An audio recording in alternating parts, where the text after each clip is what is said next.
Now that we've looked at politics, government, political culture, just an introduction to these things in terms of American political culture and the political culture of Texas, we're going to move on to political power and the structure of the American government, beginning by looking at the founding of our country and the development of the Constitution. So this is a little bit of history here we're going back to. And we're going to begin with early colonization in the Americas. And this should be a review for most of you. We're going to begin with the first colony, Virginia, 1606. This was the first permanent colony and was established in Virginia in 1607 under a royal charter to the Virginia Company, who ruled through an appointed governor and a council of advisors. So it was 1606 is when it was chartered, and 1607 is when it was founded. In 1618, a representative assembly was formed, the House of Burgesses, and this was the first legislative assembly in the colonies. But the laws that it came up, it was self-governing, but the laws had to be approved by the Virginia Company. In 1632, Maryland was established as a proprietary colony. Under Lord Baltimore, it was a refuge for English Catholics, but still it was dominated by Protestants. Lord Baltimore's right to govern autocratically was challenged by the Legislative Assembly. Plymouth Colony was established in 1620 by Puritan separatists who drafted the Mayflower Compact. This established consensual government, and this colony was eventually absorbed into the Massachusetts Bay Colony, which was itself established by the Massachusetts Bay Company, and it created a colonial legislature with representatives. However, that was limited only to voting church members. Rhode Island was established in 1636 by Roger Williams. It was a refuge for religious dissenters. Religious toleration and government by consent are the hallmarks of Rhode Island, because Massachusetts and Massachusetts Bay Colony was very intolerant. Rhode Island established a confederation in 1640. They elected a governor and a representative assembly, and would remain self-governing until the American Revolution. Connecticut was established in 1637 by groups of Massachusetts Puritans.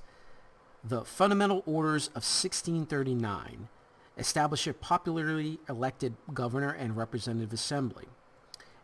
It would remain also self-governing until the American Revolution.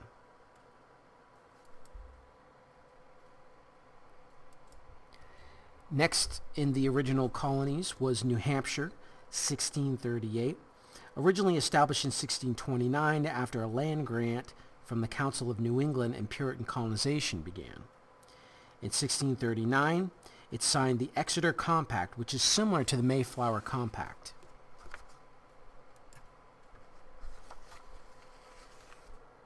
North Carolina became a proprietary colony that was never developed, was eventually seceded to 8 aristocratic families who split the territory into 2 colonies. It was settled by the French Huguenots in 1705. South Carolina, 1663, was established, and it was settled in 1670 and relied on the fundamental constitutions of Carolina, which were drafted with the assistance of John Locke. New York was originally a Dutch colony. It was a trading post established on Manhattan Island in 1614 as a trading center. It came under British control in 1664, and New Amsterdam became New York. King James appointed a governor, but did not allow a representative assembly in New York. New Jersey split from New York after the British defeated the Dutch. King James II issued land grant to supporters of the monarchy as a prize, and established a proprietary governor there, and also elected assembly members. Pennsylvania was settled by William Penn, who converted to Quakerism in 1667. Penn received a proprietary land grant from King Charles II in 1681. He recruited Quakers, Mennonites, Amish, Moravians, and Baptists. Pennsylvania was founded on the principles of toleration and religious freedom. They drafted a written constitution called, or otherwise called, a frame of government, which, number one, guaranteed political and religious freedoms, two, prohibited official church and religious taxes, and three, no religious tests for voting or holding office.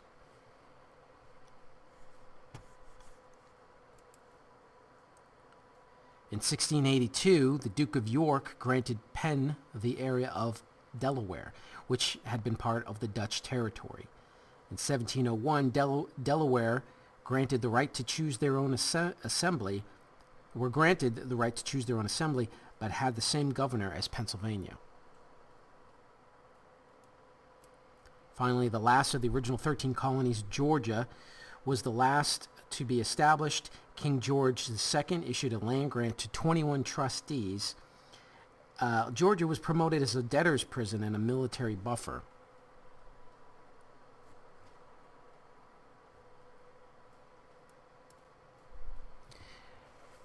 Now let's talk about the political development within these colonies now that they've been established. England was preoccupied with the English Civil War and Oliver Cromwell's protectorate, as well as the Glorious Revolution, to maintain control over the colonies. Accordingly, the colonies developed a degree of independence, both politically and economically. Colonial governments developed along very similar lines to the British Parliament itself. That is, they had a governor who was appointed by the king or proprietor, and the governor had the power to determine when and where assemblies would meet. The governor had the power to adjourn or recess sessions of the assembly. He had the power to dissolve the assembly if he wanted to for new elections. He also had the power to postpone elections indefinitely, and the power to create courts as well as name and dismiss judges. So pretty much they had all the governing power under the governor. The council was appointed by the king or the proprietor, and they served as the upper house of the legislature. They were also the highest court of appeal within the colony. And then there was an assembly. This represented the people and was elected by them. They had the power to legislate and control the purse, or what money was collected and spent. They had the power to veto. The governor had the power to veto them, however, the assembly, and the crown could set aside the law within a specified period of time. So again, still a very centrist organization. Mercantilism became the dominant economic policy of England around this time. Colonial policy emphasized trade over governing. The colonies were nothing more really than a source of raw materials and a market for the finished goods from England. There were attempts under the Stuart rule to control the colonies, but following the Glorious Revolution and under the rule of the Hanoverian monarchs, colonial reigns were loosened more than ever. Edward Burke referred to policy as, quote, a wise and salutary neglect, end quote. During the course of the 1700s, the legislative assemblies assembled more power and grew as a result of the salutary neglect we just mentioned by Edmund Burke. And this really established a precedent of self-government for the colonies, which they frankly got used to.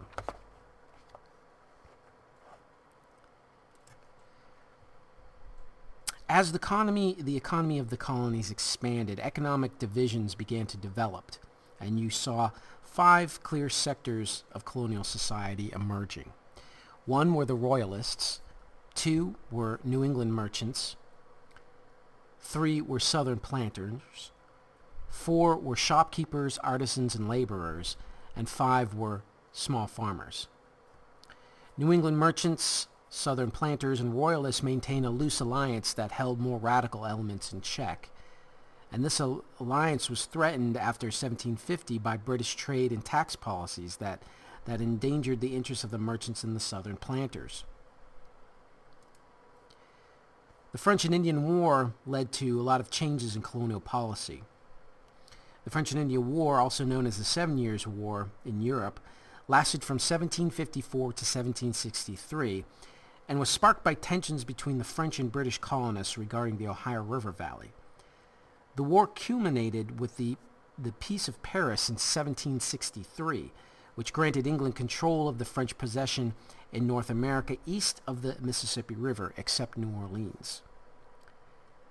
Despite the peace agreement, conflicts developed between the British colonists and the Indians of the Ohio Valley.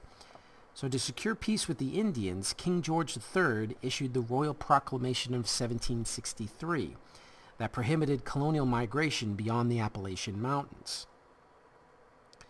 The costs of the war and the continued costs of defending the frontier led to rising debts for the British government after 1760, for which it sought out new revenue sources.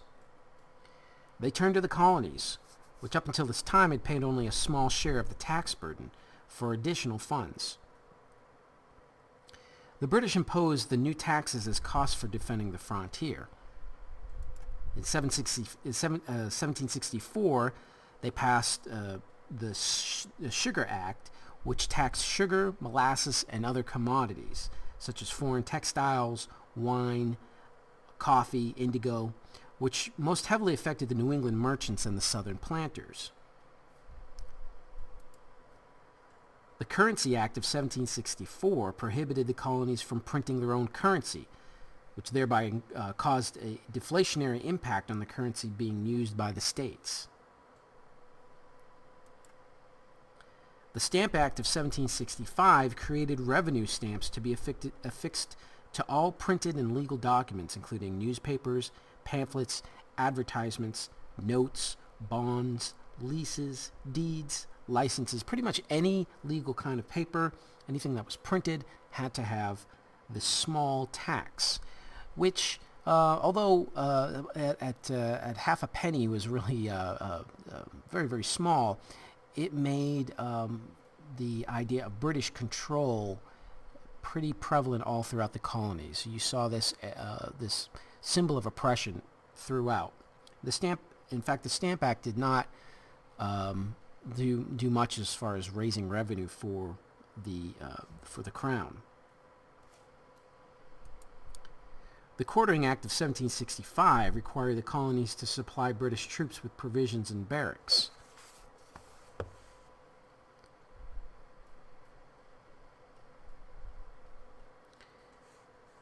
The colonists argued that the British government lacked the authority to impose any of these kinds of taxes because the colonists did not have representation in the British Parliament. The British government, in answer to this, argued that there was, quote, virtual representation, end quote. Demonstrations against the Stamp Act were organized, including the hanging and burning in effigy of the stamp agent. The home of the lieutenant governor was also sacked. Additionally, the Virginia House of Burgesses passed the Virginia Resolves, which declared that the colonists were entitled to the rights of Englishmen. The Stamp Act was repealed by Parliament in 1766, but Parliament passed the Declaratory Act to acknowledge its power to enact legislation affecting the colonies. They basically buckled into the pressure of the colonies, but they wanted the colonies to know that they still reserved the powers to tax if they should choose to do so in the future. But the collective action of the colonists were the first steps towards independence. More importantly, the Sugar Act and the Stamp Act severed that loose alliance with the Royalists and realigned with the other two, the social and economic groups, the New England merchants and the Southern planters, bringing them together because it was money that was on the line here.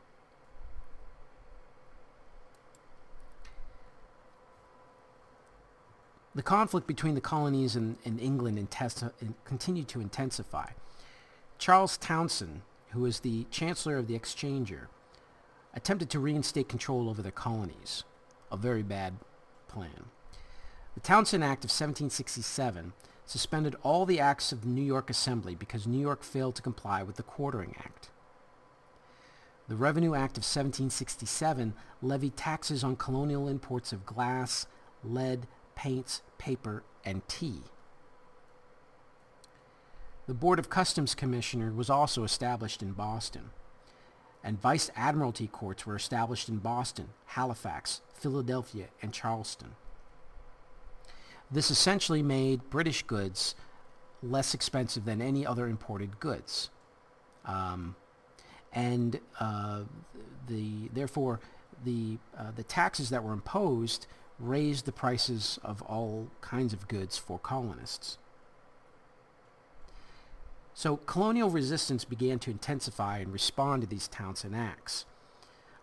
First, a boycott of British goods was called, and the development of colonial manufacturing began to replace those goods that were being imported.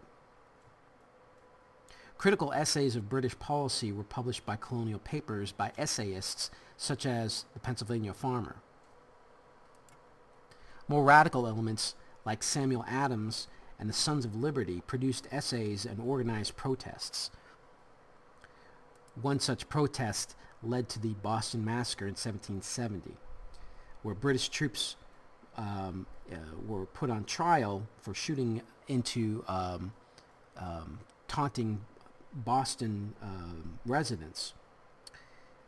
The British troops were represented by John Adams in court, and all but 2 were acquitted, and the guilty were branded on the thumb for the offense of manslaughter.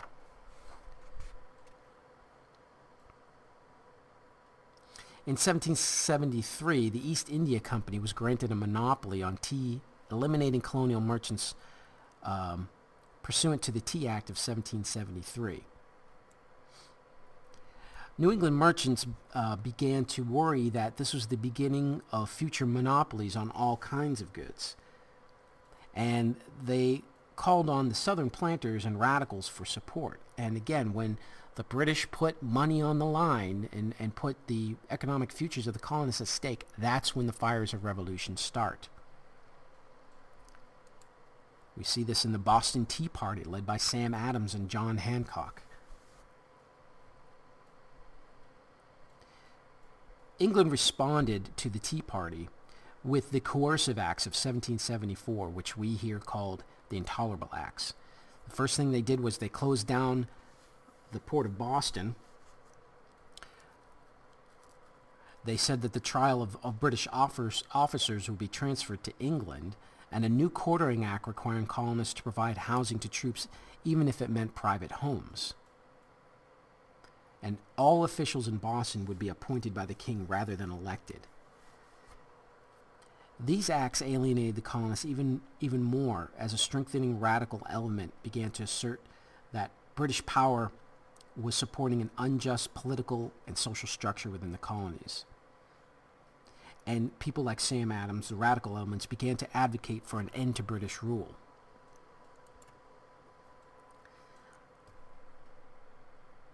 September 5th, 1774, the First Continental Congress was called. 12 states were presented there. Georgia was absent, and they were calling for a boycott of British goods. This was not truly an act of rebellion in a strictest sense, but it was taken as that by the king, who declared the colonies in rebellion. On April 18th, 1775, we have the battles of Lexington and Concord. Orders were received to suppress any rebellion, and British troops went after the radicals John Hancock and Sam Adams, and they also were attempting to seize the militia's supply depot. At Lexington, shots were fired, and the militias responded by chasing the British all the way back to Boston from Concord.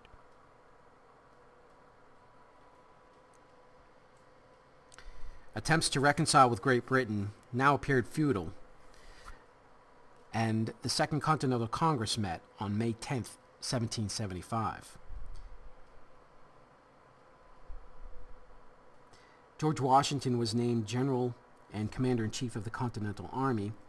Ethan Allen and the Green Mountain Boys, along with Massachusetts volunteers under Benedict Arnold, captured Fort Ticonderoga in New York. The Battle of Bunker Hill occurred June 17th, 1775. And one last attempt to reconcile with the king was attempted with the Olive Branch Petition of July 5th, 1775. However, King George III declared the colonists as enemies of the crown.